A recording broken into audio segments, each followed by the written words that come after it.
wal mursalin wa ala alihi wa ashabihi ajmain amma ba'd. Saya mau tanya, yang kelas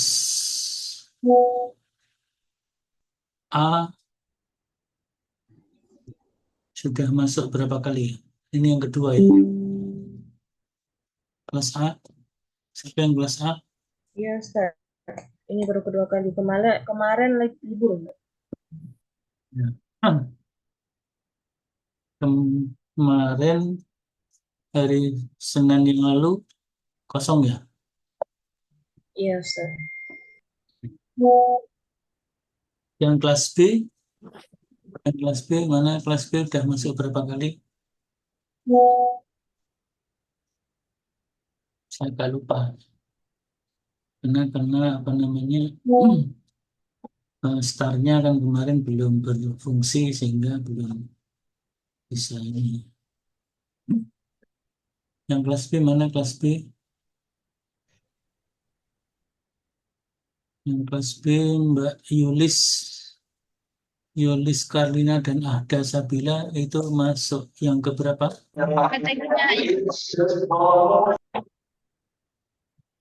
Fatimah Azhara ini masuk yang keberapa ini? Eh, Selaraskan antara A dan B sementara. Baik, anggap saja ini masuk yang kedua semuanya. Jadi kalau yang pertama kemarin kita sudah menyampaikan tentang garis besar perkuliahan dengan menampilkan RPS, ya, rencana pembelajaran semester seperti ini.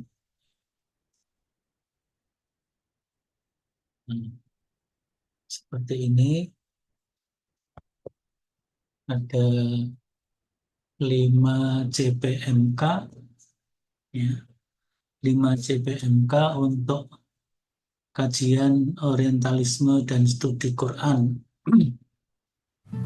Pertama itu mengkaji pengertian sejarah dan pertumbuhan orientalisme secara umum, terutama adalah sejarah pada 3 tahap, yaitu masa klasik. Abad klasik itu ditandai dengan eh, bangkitnya peradaban Barat, ya, bangkitnya peradaban Barat dan mulai runtuhnya peradaban Timur, dalam hal ini Islam, yaitu abad ke-13 itu hmm, terjadi keruntuhan peradaban Islam baik di wilayah Barat maupun wilayah Timur. Wilayah Barat yaitu jatuhnya Andalusia, kerajaan-kerajaan Islam atau daulah Islamiyah yang di Barat yang dipimpin oleh Bani Umayyah. Kemudian di wilayah timur di Baghdad juga terjadi keruntuhan peradaban Islam karena jatuhnya Bani Abbasiyah yang menguasai Baghdad atau Kufah, ya, yang kemudian dihancurkan oleh bangsa Mongol. Nah, pada waktu itu karya-karya ulama dibakar habis oleh bangsa Mongol, sehingga mungkin menyisakan sedikit manuskrip-manuskrip yang masih bisa diselamatkan, tapi lebih banyak terbakar habis. Karena bangsa Mongol adalah bangsa yang ya Mongol dan Tartar itu tidak seperti bangsa Barat. Kalau bangsa Barat tidak membakar buku-buku, kitab-kitab karya para ulama dan cendekiawan, tapi mereka pelajari, mereka ambil, mereka rampas, mereka pelajari untuk membangun peradaban Barat. Nah, itu pada masa klasik. Pada masa pertengahan, peradaban Timur, terutama Islam, masih terus mengalami kemunduran, kejatuhan, dan peradaban Barat yang bangkit dengan lahirnya pencerahan atau Aufklärung atau Enlightenment, kemudian dilanjut dengan revolusi industri, Renaissance orang menyebut. Jadi Renaissance itu adalah kebangkitan Eropa, munculnya berbagai perkembangan ilmu dan teknologi, juga kebangkitan ekonomi, perdagangan, dan sebagainya. Baru pada abad modern terjadi kesadaran dan kebangkitan kaum muslimin. Itulah tiga perkembangan orientalisme masa klasik, masa tengah, dan masa modern. Itu bagian pertama atau CPNK pertama. Bagaimana dinamika orientalisme, ya. Semangat orang Barat mengkaji kebudayaan dan peradaban Timur, khususnya peradaban Islam.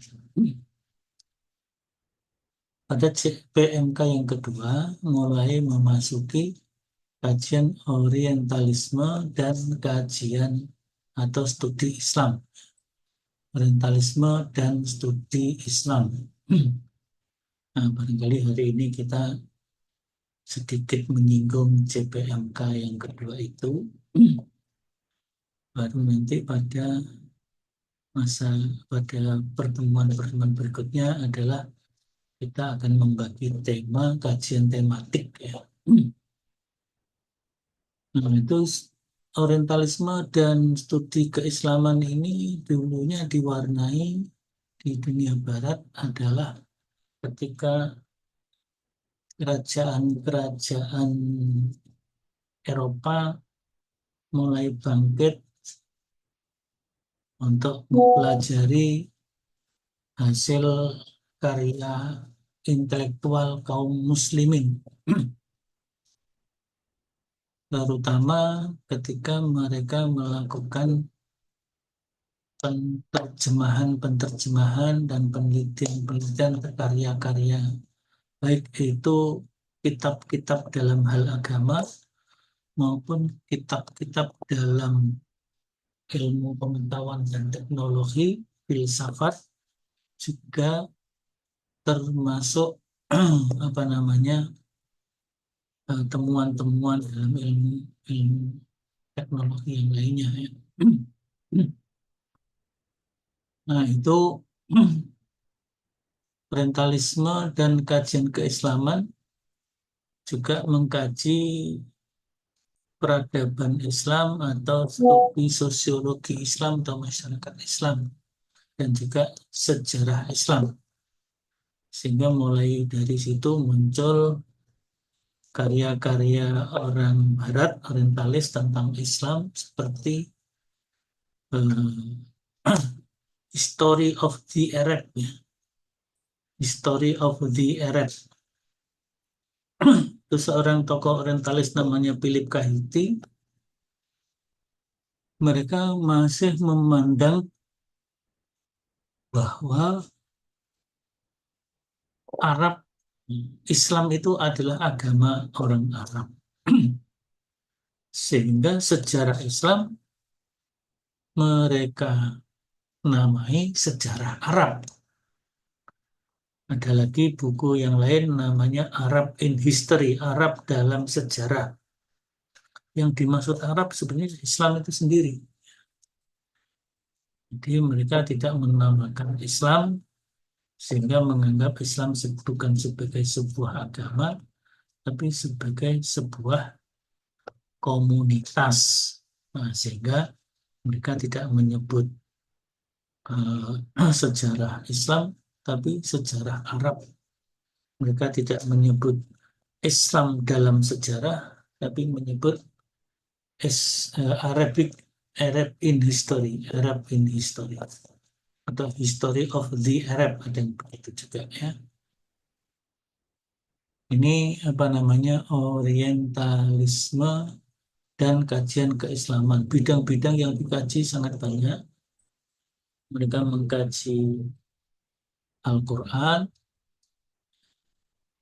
yang kitab-kitab yang ditulis oleh para ulama mereka pelajari, misalnya ilmu Al-Quran, tafsir, itu mereka pelajari.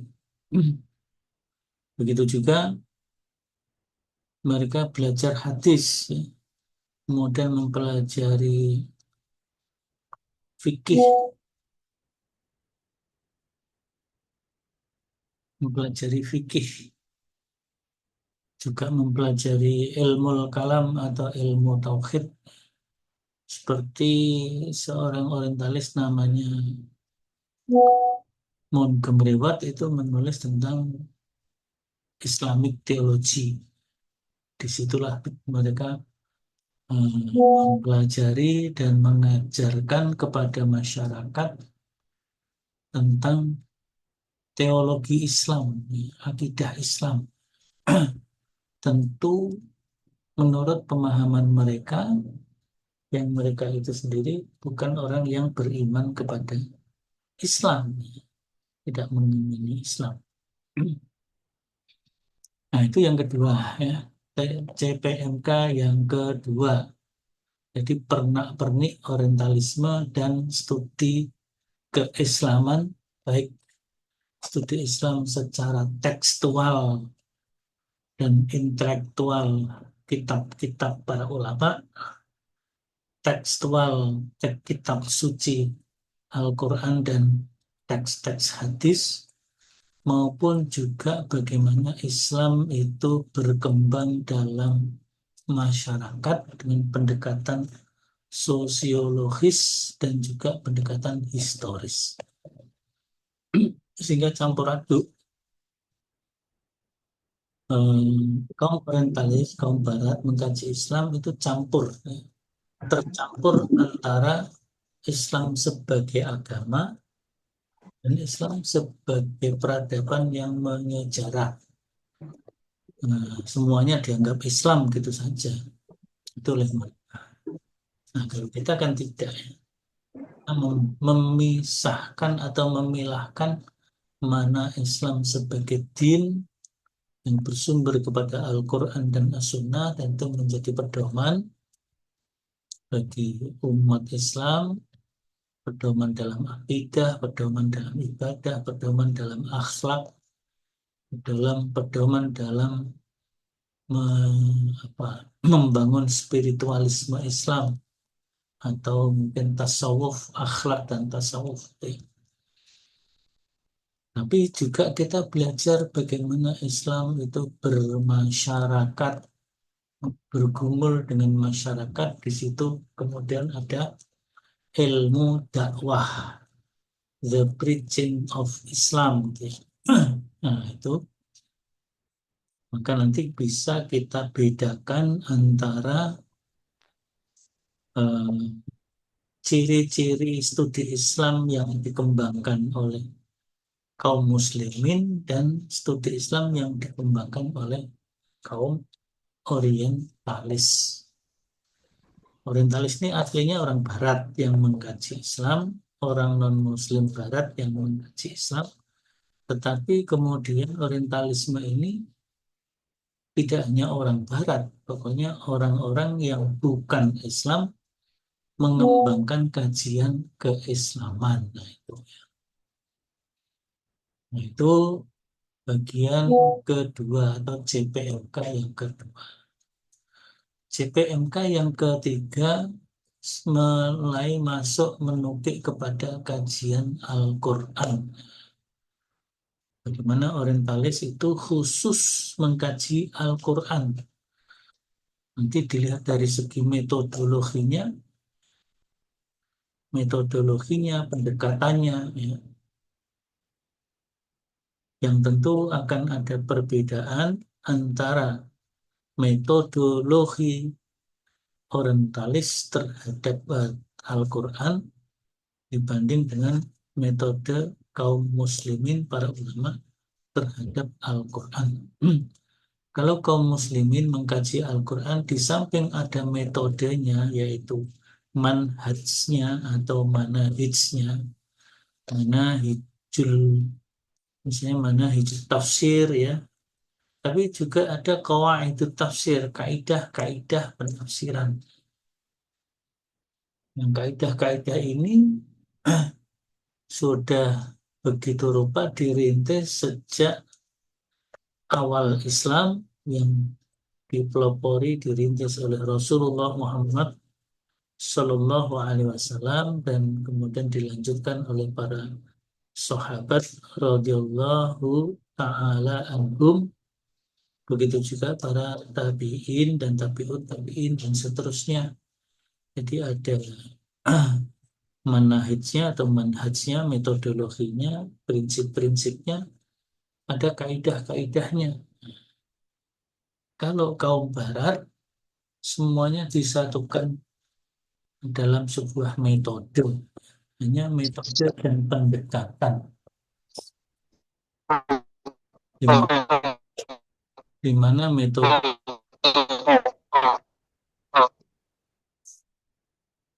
ini siapa ini? Di mute ya, di mute. Tidak. Nanti kalau mau bicara Raisen, kemudian mau bicara apa, mau bertanya, silakan ya. Jadi boleh saudara memotong apa yang saya bicarakan, kemudian saudara menyampaikan apa yang mau disampaikan. Baik, saya lanjutkan. Jadi itu studi Quran ala orientalis seperti itu. Nanti akan kita lihat bagaimana metodologinya. Begitu juga studi Islamnya juga begitu. Bagaimana metode dan pendekatannya. Nah, cuman kalau dalam Islam ada kaidah-kaidahnya, al-qawaidnya, qawaidut tafsir misalnya gitu. Nah, itu CPMK yang ketiga. Kemudian CPMK yang keempat ini lebih khusus, ya. Dikhususkan kepada metode dan pendekatan. Metode dan pendekatan kaum orientalis dalam studi Quran. Jadi ini khusus metodenya dan pendekatannya. Jadi ada beberapa pendekatan-pendekatan, ada beberapa metode-metode yang dikembangkan oleh kaum orientalis yang tentu berbeda dengan ulama kaum muslimin di dalam mengkaji Al-Quran. Nanti akan kita inventarisasi berapa metode yang terpenting, ya, dan pendekatannya. Nah, bagian yang terakhir, CPMK yang terakhir adalah respon ulama dan cendekiawan muslim terhadap kajian orientalis tentang Al-Quran. Ya, karena kaum orientalis ini mengembangkan metode dan pendekatan sendiri yang mungkin bertentangan atau berbeda dengan cara pendekatan dan kaidah kaum muslimin dalam mengkaji Quran, maka kaum muslimin tentu memiliki pandangan tertentu, memiliki respon, bahkan mungkin juga kritik terhadap apa yang dihasilkan oleh kaum orientalis tersebut. Nah, itulah apa namanya 5 CPMK yang nanti dibagi dalam sub-sub CPMK. Sub-sub CPMK seluruhnya sampai 14 CPMK atau 14 tatap muka ditambah dengan apa namanya UTS dan UAS seluruhnya menjadi 16 pertemuan. 16 pertemuan dan itulah selesai perkuliahan orientalisme dan studi Quran. Nah, selanjutnya bagian yang kedua adalah makna dan konsep orientalis. Ini sudah disinggung dalam pertemuan yang pertama yang sudah bisa masuk kelas A dan juga kelas C, tidak salah ya. Nah, ini orientalis itu kajian tentang peradaban timur, lawannya oksidentalis. Oksidentalis adalah kajian tentang peradaban barat. Nah, sekarang barat dan timur maksudnya bagaimana? Barat dan timur ini bukan sekedar wilayah atau tempat. Ada orang yang berada di wilayah timur, tetapi dia dikategorikan sebagai bangsa barat.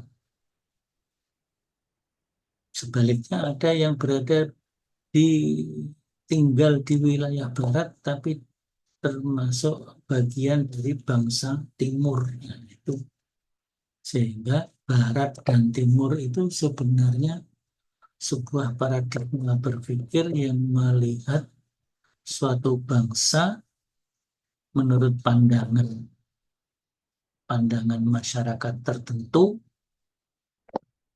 bahwa negara atau bangsa yang memiliki peradaban yang maju dianggap sebagai kaum barat.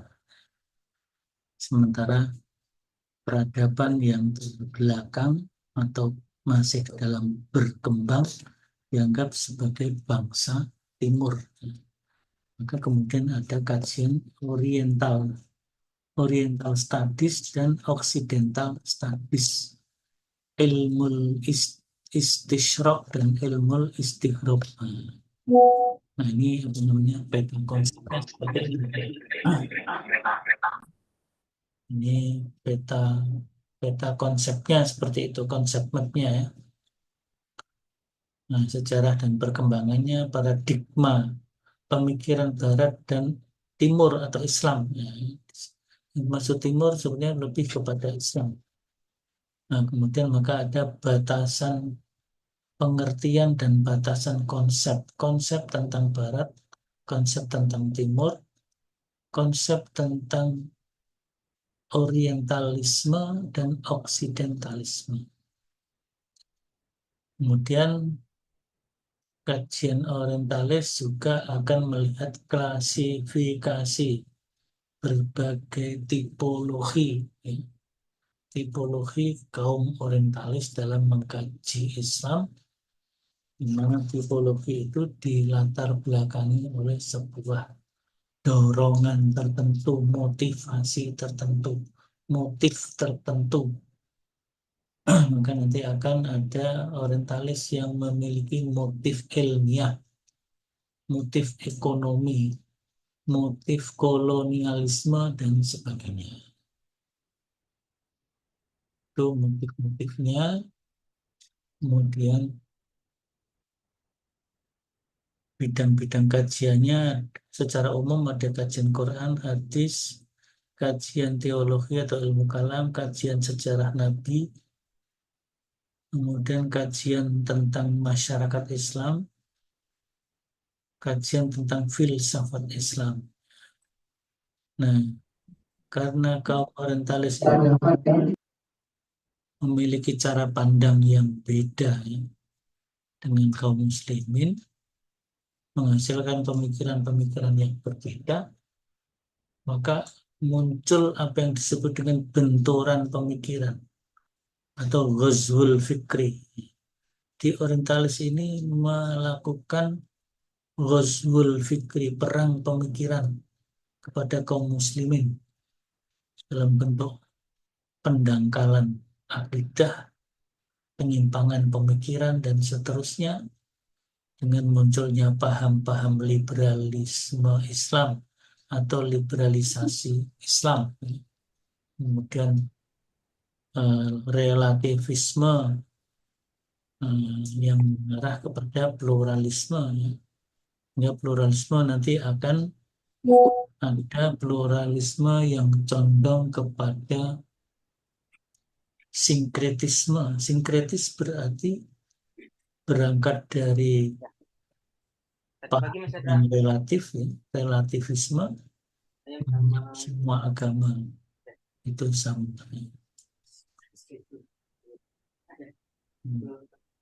Kalau yang tidak ini di mute ya, supaya tidak mengganggu temannya. Kalau mau bicara, bilang dulu mau bicara apa, mau tanya apa gitu. Saya sudah memberikan kebebasan kepada saudara untuk bisa memotong apa yang saya sampaikan. Saudara mau tanya apa, silahkan. Tapi kalau enggak ya jangan menghidupkan mikrofonnya gitu, supaya enggak mengganggu yang lainnya. Sampai mana tadi? Ini, bicara tentang Ghazwul Fikr. Siapa sih yang masih mengganggu ini? Keluar aja kalau enggak serius, daripada mengganggu temannya.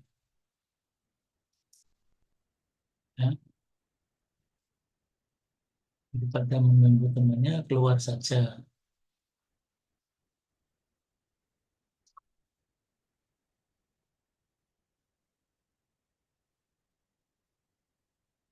Yang tidak bicara, di mute mikrofonnya. Ya. Kalau mau bicara, dihidupkan mikrofonnya, terus menyebut nama, mau menyampaikan apa gitu. Nah, itu ya, Ghazwul Fikr. Jadi orientalis ini, dalam orientalis yang lama, terutama masa pertengahan, ya, masa abad pertengahan, karena itu masih terjadi kolonialisme, imperialisme Barat terhadap Timur, maka mereka memang melakukan penyerangan terhadap bangsa Timur dari berbagai aspek, aspek politik, aspek militer, dan juga aspek pemikiran dan agama, misi. Ada misi Zending, Kristen Yahudi. Kita kalau mau berpikir objektif, mau tidak mau, ya kita katakan bahwa gerakan misi Kristen dan Yahudi itu ya masuk ke Indonesia bersama-sama dengan kaum penjajah, penjajah Belanda, ya, Portugis. Nah, mereka datang ke Indonesia, menjajah Indonesia, sekaligus menjajah Islam dan memporak-porandakan Islam dengan misi agama mereka. Jadi ya itu objektif seperti itu. Maka disitulah ada Ghazwul Fikri, ada misionarisme, ada kalau nanti kelompok Yahudi ya ada Yahudinisme, Zionisme, Yudaisme gitu ya. Nah, itu Ghazwul Fikr dari segi misi agama. Ghazwul Fikr dari pemikiran keagamaan, tadi ada pluralisme. Pluralisme yang berbasis kepada sinkretisme, penggabungan dan pencampuran antara agama yang satu dengan yang lainnya, dan juga pluralisme yang berbasis kepada relativisme yang memandang agama semuanya sama saja, semua agama sama. Itu Maka di sini ada studi pluralisme agama, liberalisasi, sekulerisme. Ya. Jadi ada ideologi Barat dan isu sekularisasi. Nah, sekularisasi ini sebenarnya persoalan yang dihadapi oleh kaum kaum Kristen, ya, oleh kaum Kristen. Teologi, maka ada satu pelajaran di mata kuliah perbandingan agama ketika bicara tentang teologi Kristen itu ada mata pelajaran atau mata kuliah namanya perkembangan teologi Kristen modern. Nah, teologi Kristen modern itu diwarnai oleh pemikiran sekularisasi dan sekularisme. Nah, disitulah mereka, kaum Kristiani, mulai terpapar dengan ideologi sekuler yang mereka memisahkan antara urusan agama dan urusan negara awalnya, kemudian urusan keduniaan pada umumnya, termasuk urusan dalam ilmu pengetahuan dan pendidikan.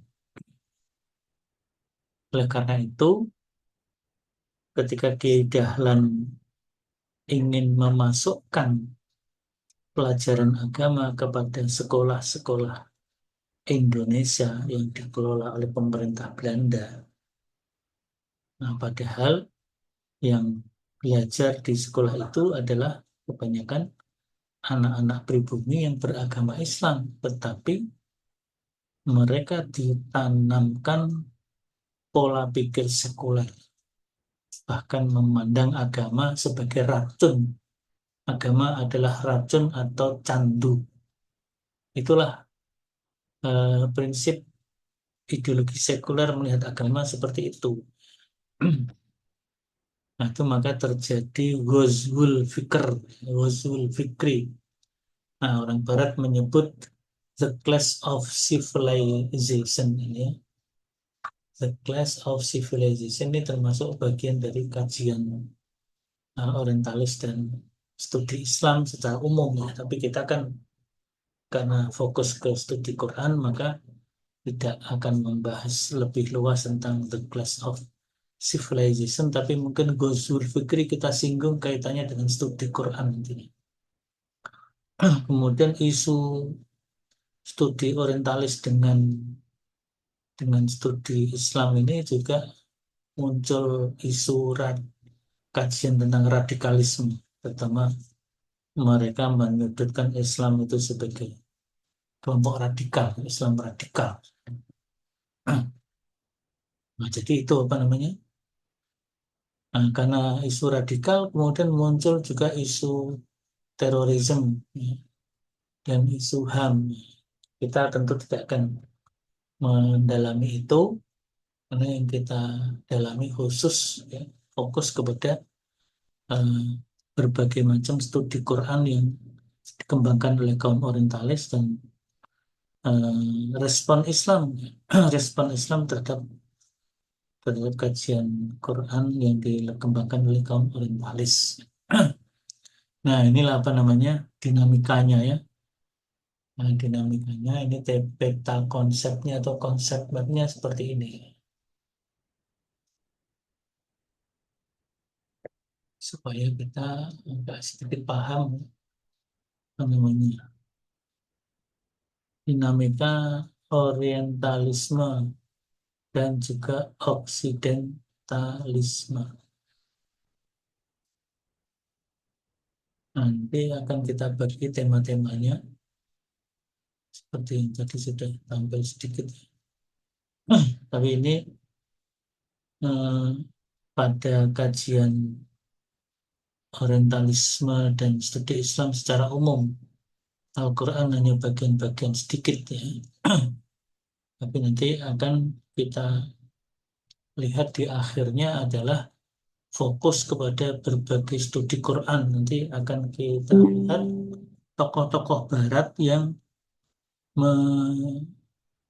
mengkaji Quran, ya, dan mengkaji tafsir, seperti misalnya ada Richard Bell ya. Richard Bell dia menulis studi Quran, Quranic Studies. Kemudian juga ada tokoh yang lain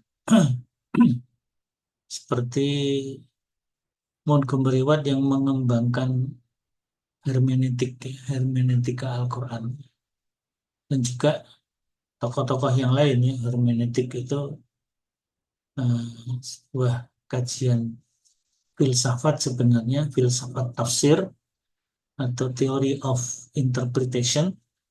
Tapi kemudian dikembangkan sedemikian rupa sebagai sebuah filsafat tafsir yang kemudian digunakan untuk mengkaji Quran. Aslinya hermeneutik ini untuk mengkaji Bible, karena Bible itu dicurigai otentik atau tidak ya. Keotentikan Bible itu dicurigai. Maka perlu ada kajian hermeneutik untuk mengkaji, mengkritisi kitab Bible itu. Maka kemudian ada sebuah kajian dalam studi Bible, terutama di jurusan perbandingan agama ya. Di jurusan perbandingan agama ada mata kuliah namanya Bible Criticism. Kalau di dalam Islam tidak ada itu. Quranic Criticism nggak ada. Karena Quran sudah ditemukan sejak awal, bahkan masih dini, pada zaman Abu Bakar, pada zaman Umar, sudah dibukukan sedemikian rupa. Quran itu otentik. Quran itu otentik. Bahkan Quran sendiri menyatakan dzalikal kitabu la raiba fih, gitu ya. Qurannya menyatakan seperti itu. Secara historical teksnya itu otentik ya. Sehingga tidak diperlukan Quranic criticism seperti adanya Bible criticism di kalangan gereja. Hanya saja kaum orientalis yang mereka adalah beragama Kristiani, mereka menginginkan agar umat Islam itu menyikapi Quran seperti orang Kristen menyikapi Bible. Ya tentu tidak bisa. Quran otentik, Quran hanya satu macam.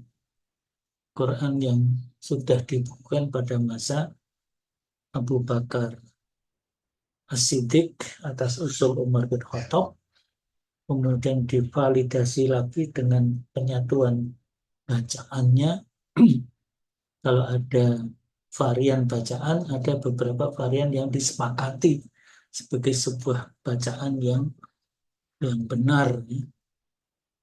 Pada zaman Utsman bin Affan yang kita kemudian kenal Mushaf Utsmani. Sehingga tidak perlu ada Quranic atau Mushaf criticism, karena sudah otentik dari awal. Dari Qurannya sendiri menyatakan la raiba fih, historical text-nya juga begitu, sudah otentik dari awal.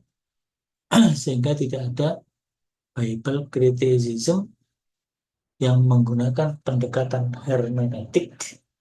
Oleh karena itu, kajian teks Al-Quran juga tidak diperlukan pendekatan hermeneutik. Tapi kalau untuk mengkaji karya-karya tafsir, tafsir-tafsir kuno, apakah tafsir ini disusun oleh seseorang yang bernama A atau B, benar dan tidaknya, otentik dan tidaknya, kitab tafsir itu bisa, kalau itu kitab tafsir itu diteliti dengan pendekatan hermeneutik. Tapi kalau Qurannya tidak, Belum tafsir Qurannya, tafsir-tafsir klasik, tafsir-tafsir kuno yang mungkin secara eksistensi kitabnya masih diperdebatkan keotentikannya, maka apa namanya, pendekatan hermeneutik dalam kajian kitab-kitab tafsir dimungkinkan. Tapi kalau kajian terhadap teks Al-Quran tidak dimungkinkan. Karena memang nasibnya, historisnya antara Quran dengan kitab Injil atau Bible itu beda. Bible itu sendiri ada berbagai macam naskah manuskrip Bible. Tidak hanya 4 yang kita kenal selama ini, yaitu Injil Matius, Injil Yahya, Injil Lukas. Satu lagi apa? Matius, Lukas, Yahya, Markus. Ternyata tidak hanya 4 itu. Di luar 4 itu masih ada Injil Mormon, Injil apalagi, Barnabas, dan macam-macam. Ada Injil yang diakui oleh gereja namanya kanonik Bible, tapi ada yang Injil yang tidak diakui oleh gereja, uncanonik Bible. Kalau Quran kan hanya satu, semuanya sama. Ya, mungkin kalau ada versi-versi tertentu Quran itu sudah di luar ijma kaum muslimin ya. Misalnya Qurannya orang Syiah ya, yang berbeda dengan Quran kaum Sunni. Walaupun Syiah sendiri juga terjadi perbedaan antara mereka. Syiah seperti Zaidiyah itu mengakui Quran Mushaf Utsmani. Mushaf Utsmani sebagaimana kaum ahlu sunnah wal jamaah. Tapi Syiah Rafidah memang menggunakan Quran versi mereka sendiri. Nah, jadi meskipun begitu, sejarah dan eksistensi kitab kitab suci Al-Quran dengan kitab Bible itu berbeda. Maka penggunaan hermeneutik itu untuk Al-Quran kepada teks Al-Qurannya tidak diperlukan. Sedangkan kalau kepada naskah-naskah tafsir klasik terutama tentu masih dimungkinkan untuk melihat sejauh mana keotentikan kitab tafsir itu, sehingga kalau itu otentik maka mungkin kita bisa melakukan kajian terhadap tafsir itu. Maka kemudian ada tahqiq ya, pentahqiqan. Tahqiq itu semacam melakukan penyuntingan tapi dengan melakukan validasi naskahnya, validasi maknanya, validasi juga jalur periwayatannya, ya, jalur periwayatannya. Maka Al-Quran itu dan bacaannya tentu selalu ada riwayatnya, ada sanadnya, sehingga orang memiliki hafalan Al-Quran pun ada hafalan yang bersanad, itu dalam rangka validasi untuk mentahqiq Quran yang dihafal itu sebagai bacaan yang apa ya, yang valid atau tidak, sehingga ada jalur-jalur periwayatan dalam bacaan Al-Quran sehingga ada sanad. Nah, itu ya. Ini dinamika kajian orientalis dan studi Quran sedemikian rupa. Misalnya tentang keotentikan Al-Quran. kaum orientalis ingin mencoba menciptakan orang Islam itu ragu-ragu, ingin mencoba mengupayakan agar orang Islam itu meragukan keotentikan Al-Quran. Maka mereka misalnya menyatakan dua ayat terakhir surat At-Taubah. Laqad ja'akum rasulun min anfusikum azizun alaihi ma anittum harisun alaikum bil mu'minina raufur rahim. Fa in tawallaw faqul hasbiyallahu la ilaha illa huwa alaihi tawakkaltu wa huwa rabbul arsyil azim. Menurut kaum orientalis, kebanyakan kaum orientalis menyatakan bahwa dua ayat terakhir At-Taubah itu bukan ayat Al-Quran. Bahkan mereka mengatakan itu ayat yang dibuat oleh Nabi Muhammad sendiri. Dibuat oleh Nabi Muhammad. Karena di situ kan mengunggul-unggulkan Nabi Muhammad. Ya. Mengunggul-unggulkan Nabi Muhammad. Qad ja'akum rasulun min anfusikum azizun alaihi ma anittum harisun alaikum bil mu'minina raufur rahim. Fa in tawallaw faqul hasbiyallahu la ilaha illa huwa alaihi tawakkaltu wa huwa rabbul arsyil azim. Nah, kaum orientalis mengatakan demikian juga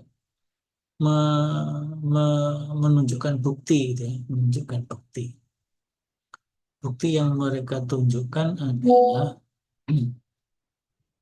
bahwa dua ayat tersebut tidak ditemukan dalam manuskrip yang dikumpulkan oleh para penulis Quran di bawah pimpinan Zaid bin Thabit. Pimpinan Zaid bin Thabit itu kan mengumpulkan, ya. Ada yang di pelepah kurma, ada yang di bebatuan, lempengan batu, lempengan kulit kulit pohon, ya. Yang ditulis oleh para penulis wahyu yang berserak-serak, kemudian dikumpulkan seluruhnya ketemu, tapi dua ayat itu tidak ketemu. Dua ayat itu tidak ditemukan dalam manuskrip yang berbentuk lempengan batu dan lain-lainnya itu.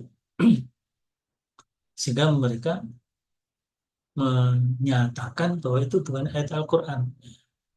Tapi kan para sahabat, ya, para hafidhul Quran atau hufadzul Quran tidak terpancang kepada naskah yang ada dalam bebatuan dan sebagainya itu. Tetapi Al-Quran itu hidup dalam jiwa kaum muslimin, dalam hafalan kaum muslimin. Sehingga kalau ada di dalam hafalan kaum muslimin, ya otomatis semua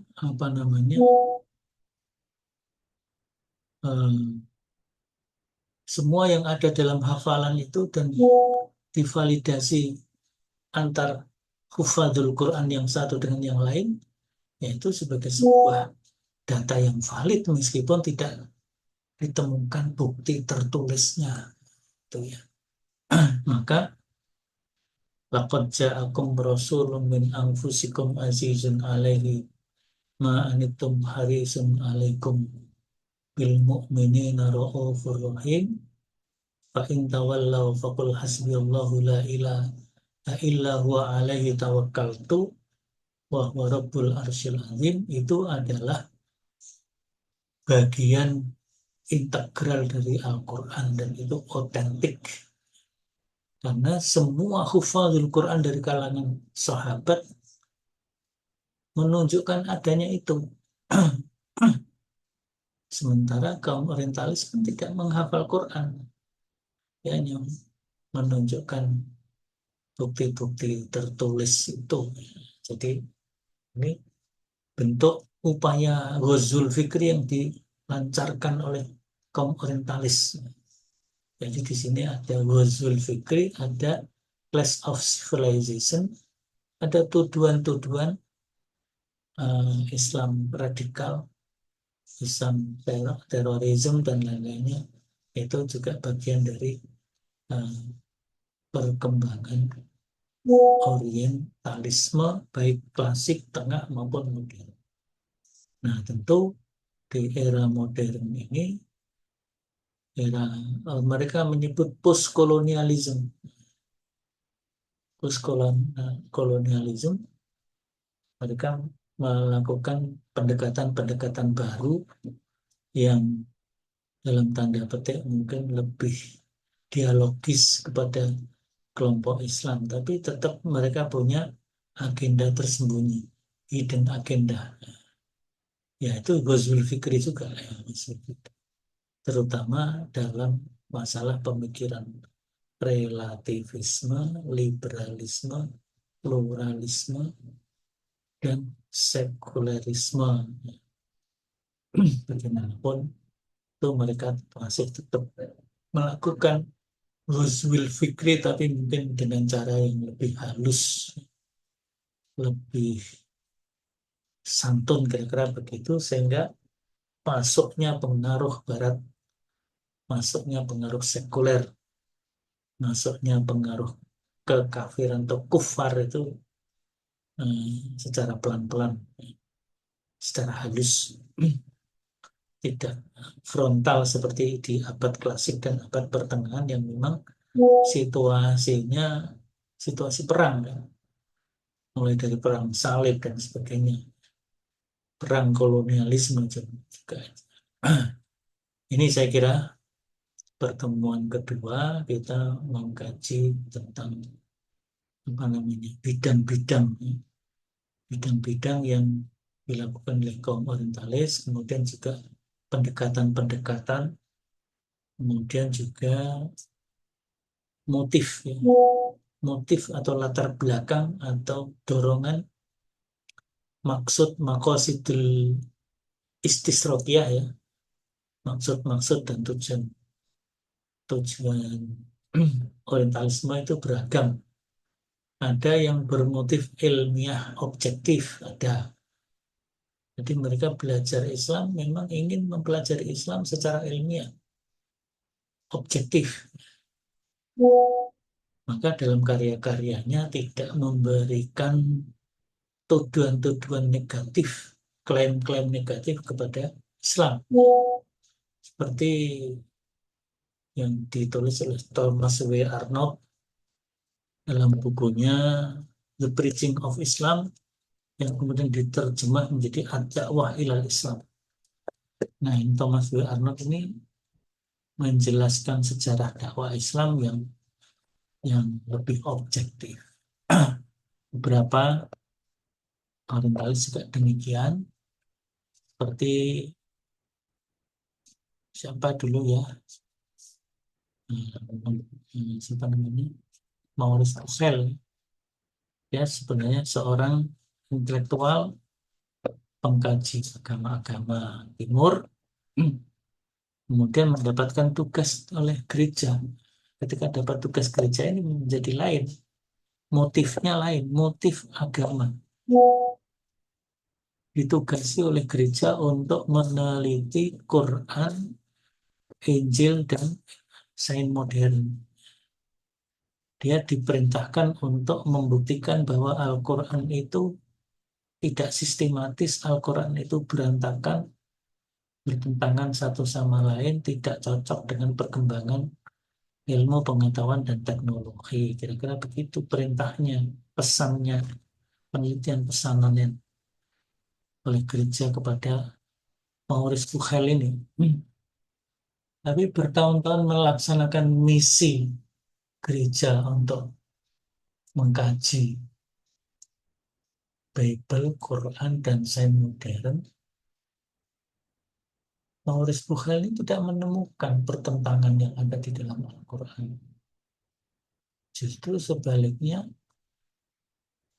yang tidak cocok dengan perkembangan ilmu pengetahuan dan teknologi itu ya justru Bible itu sendiri. Justru Bible itu sendiri. Akhirnya Maurice Bucaille mendapatkan hidayah dari Allah masuk Islam. Jadi ditugaskan untuk memusuhi Islam, mengobrak-abrik Quran, tapi justru yang ada malah dia menunjukkan Quran itu sempurna, Quran itu sesuai dengan perkembangan sains dan teknologi, sebaliknya Bible yang tidak sesuai. Karena Bible-nya Bible palsu. Bible-nya Bible palsu. Kalau Bible-nya asli kalamullah mungkin beda.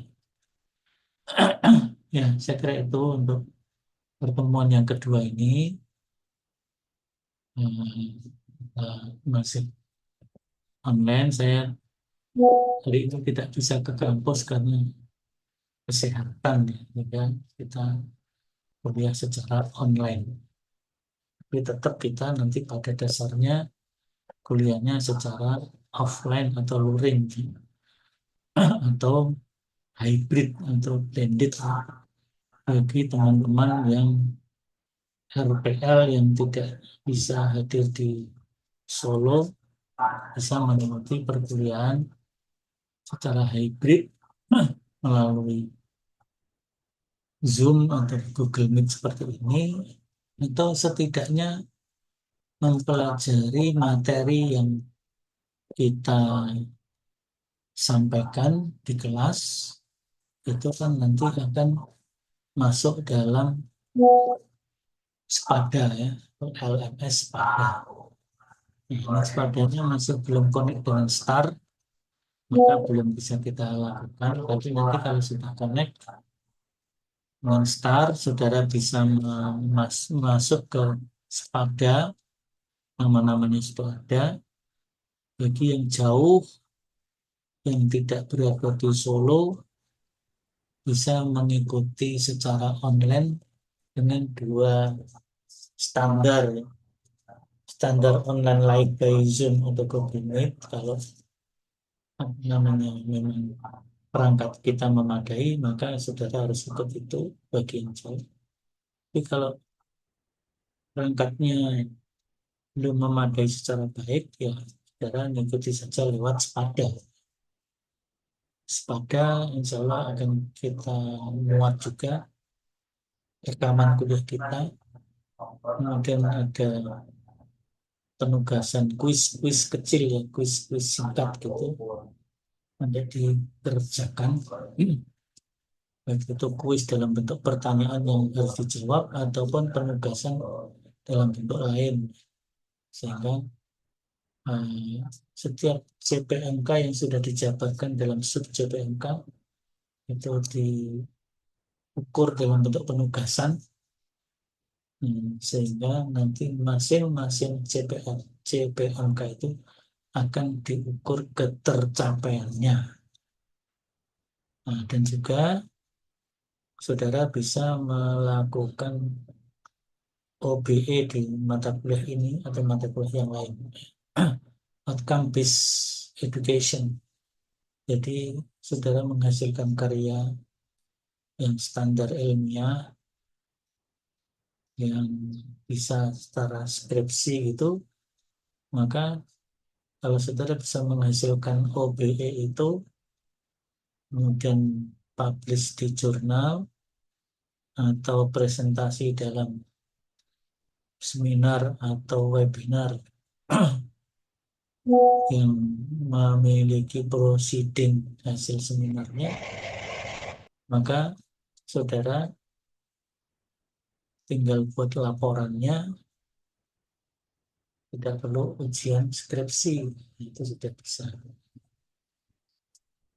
menurut aturan terbaru tentang OBE. Tapi tetap buat kayak skripsi. Jadi kalau menulis tentang orientalis ya, buat kayak skripsi tentang orientalis itu nanti naskah yang kayak skripsi itu hanya dilaporkan saja, ditandatangani oleh dosen pembimbing, tidak perlu diujikan dengan syarat saudara publish di jurnal ilmiah berreputasi atau saudara presentasi di international conference. Sehingga sudah perlu ujian lagi, saudara tinggal nanti diverifikasi. Bobotnya mendapatkan nilai berapa? Nilai unggul, nilai baik sekali, atau nilai baik. Yang terendah itu baik. Di bawah baik itu cukup. Namanya cukup tapi ini secara nilai kurang. Namanya cukup tapi kurang. Yang cukup adalah baik. Yang lebih dari cukup adalah baik sekali. Dan yang tertinggi adalah unggul. Unggul. Saya kira itu saja untuk pertemuan sore hari ini.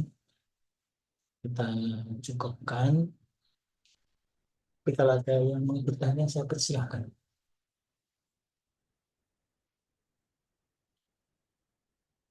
Ada yang mau bertanya, dipersilahkan.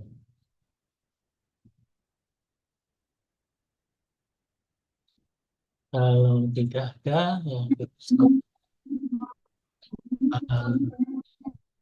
Kalau ada, misalnya tidak sempat disampaikan di Zoom ini, bisa disampaikan lewat grup WA, sementara lewat grup WA. Nanti kalau sepadanya sudah aktif, bisa lewat sepada di forum diskusi sepada. Baik, saya kira kita cukupkan. Semua yang hadir di sepada sudah tercatat kehadirannya. Tapi nggak tahu saudara sudah bisa mengakses my presensi atau belum. Kalau sudah bisa, silahkan diisi lewat my presensi. Untuk menguatkan saja. Tapi kalau enggak, sudah tercatat dalam peserta yang ada di dalam Zoom. Saya kira demikian, kita tutup dengan kafaratul majlis. Subhanakallahumma wa Wabiyamdika asyhadu an la ilaha illa anta astaghfiruka wa atubu ilaik. Alhamdulillahirabbil alamin. Assalamualaikum warahmatullahi wabarakatuh. Waalaikumsalam warahmatullahi wabarakatuh.